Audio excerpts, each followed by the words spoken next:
హలీము రాత్రి మా తమ్ముడు పంపించాడు. హైదరాబాద్ నుంచి పంపించాడు హలీము. నేను వేడి చేసుకున్నాను. ఇడ్లీ పాత్రలో పెట్టి వేడి చేసుకున్నాను. తింటున్నాను. తినటం వలన చాలా బలము, ఆరోగ్యానికి చాలా మంచిది.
హలీము రాత్రి మా తమ్ముడు పంపించాడు.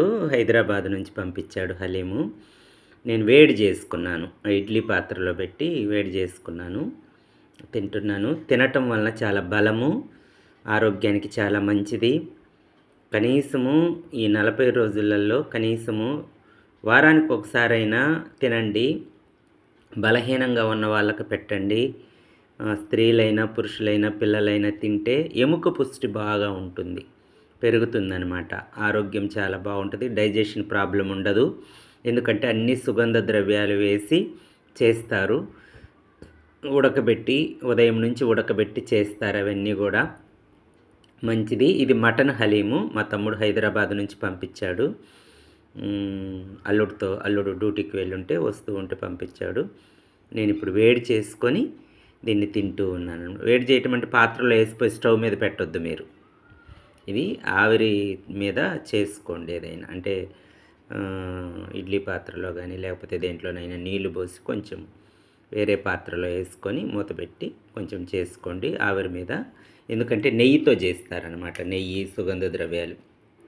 చూడండి, ముందు చూపించినప్పుడు గట్టిగునింది కదా, ఇది నెయ్యి. అంత నెయ్యి ఉంటుంది, ఎక్కువ కరిగిపోయింది అనమాట. నెయ్యి అంతా కరిగింది. ఇప్పుడు తింటున్నాను.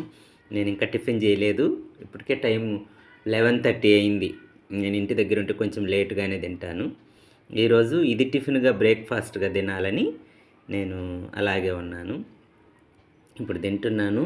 Thank you. నిమ్మరసం పిండుకొని తింటే చాలా చాలా బాగుంటుంది అనమాట. ఆల్రెడీ పిండాను, ఇంకా కొంచెం చాలా టేస్టీగా ఉంటుంది. Okay, thank you.